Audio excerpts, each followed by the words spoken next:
Bonjour.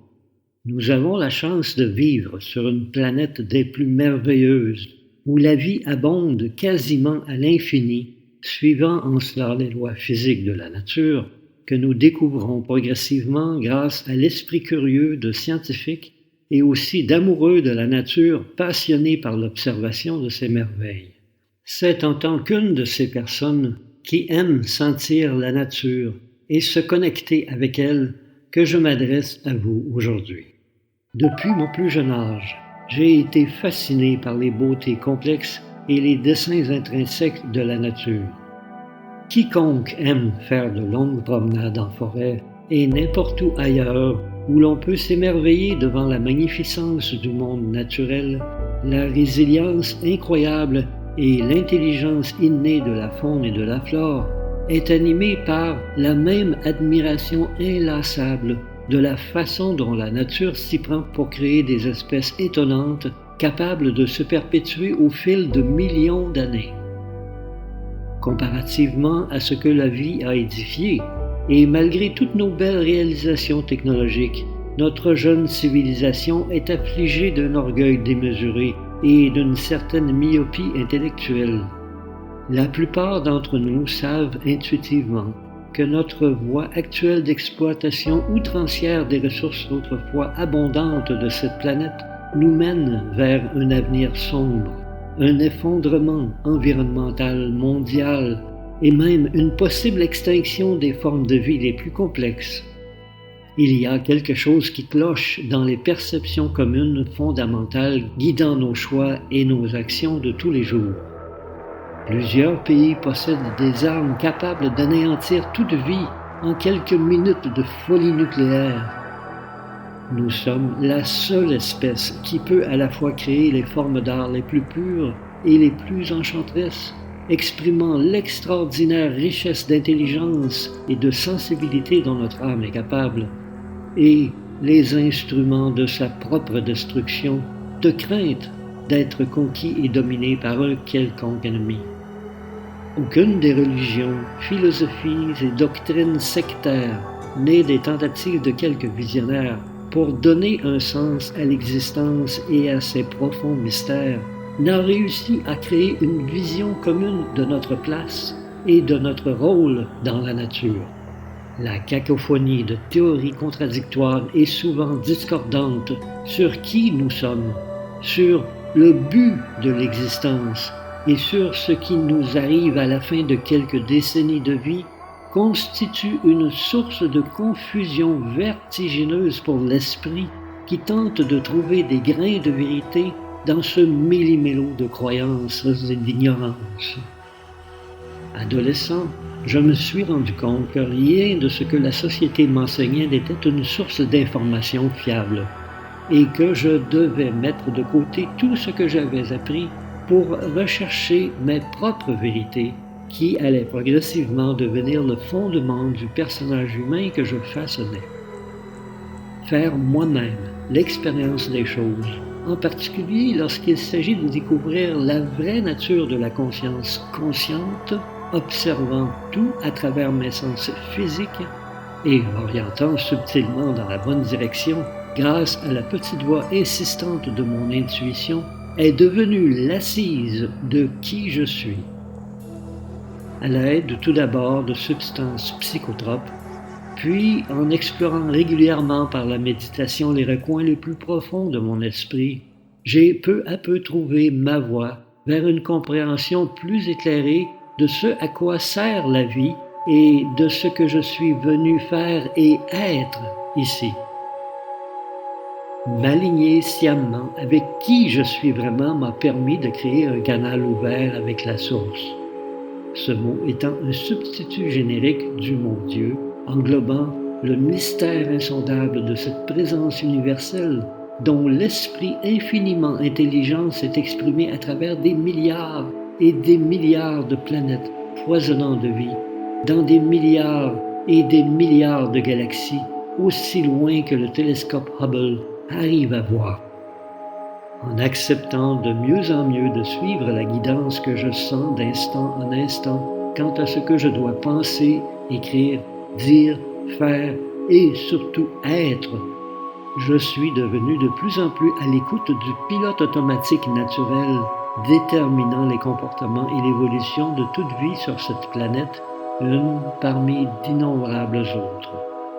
En tant que musicien, auteur, réseauteur, mystique, et à travers toutes les autres facettes de la créativité et des aptitudes s'exprimant à travers ce corps physique, j'ai eu le bonheur de créer de la musique, des livres, des réseaux mondiaux et une multitude de créations mystiques, le tout au service et en tant qu'instrument de la source. En tant qu'être humain avec une personnalité éphémère, résultant de la myriade d'interactions vécues avec les autres et ses particularités originales, résultant de l'influence cumulative de tout ce qui a atteint mon esprit conscient et subconscient, je suis l'incarnation de l'imperfection, comme nous le sommes tous. En tant qu'âme, vivant une fois de plus une nouvelle expérience physique, dotée des mêmes talents naturels que la source, lui ayant conféré l'existence, je suis l'incarnation de la perfection en devenir, comme nous le sommes tous.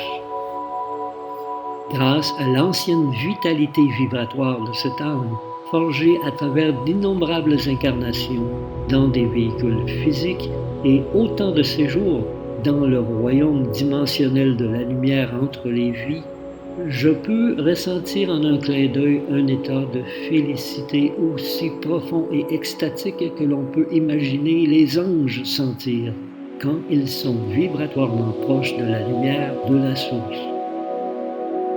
Les mots ne peuvent exprimer le sentiment d'être dans un cocon d'énergie d'amour, avec des flux de lumière scintillante pulsant à travers chaque cellule de son corps et rayonnant à l'infini. Tout ce que je peux vous dire, c'est que tout humain en phase avec l'âme peut ressentir la même félicité dès que l'illusion d'être seulement un être mortel se dissipe.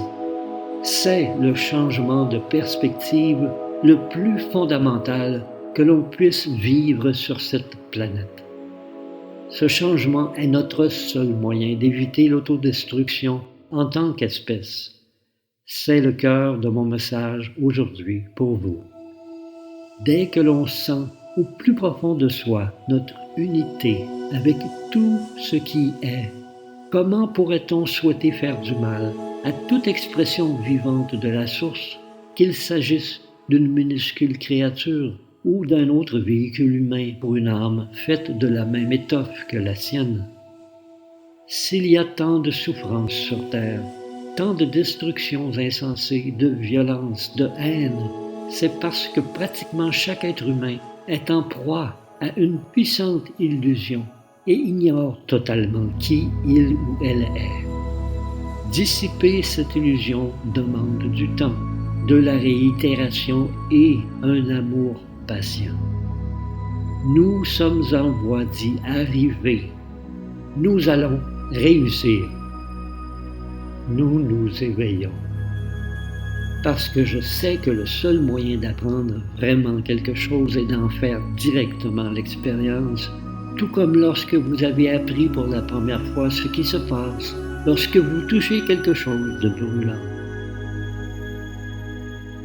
Je voudrais en conclusion vous offrir la chance de ressentir cette félicité qui nous envahit lorsque l'on s'approche de la source même de l'amour omniscient. Ceux d'entre vous qui ont participé à la méditation guidée Activation du changement de conscience mondiale peuvent plus facilement, même presque instantanément, atteindre ce merveilleux état d'illumination qui fait tout un univers de différence pour toute âme le ressentant. Pourtant, si vous abandonnez toute prétention de contrôle et laissez la lumière de l'amour briller à travers le cœur de votre âme, vous aurez le bonheur de sentir que vous êtes aimé. Vous recevrez la guérison que l'amour donne et vous aussi, vous saurez. Pour allumer la flamme de l'amour dans votre cœur et ainsi déclencher une activation du changement de conscience mondiale, Tout ce dont vous avez besoin, c'est d'une étincelle, des souvenirs profondément enfouis sur l'amour indicible que vous ressentez lorsque vous êtes entre deux vies. Lorsque votre conscience retrouve son éclat flamboyant et est guérie de toutes les cicatrices résiduelles de l'incarnation, exultant de bonheur au cœur de la source créatrice, ressentant l'unité éternelle, percevant l'amour comme la véritable nature de qui vous êtes. Bienvenue chez toi, âme bien-aimée, bienvenue.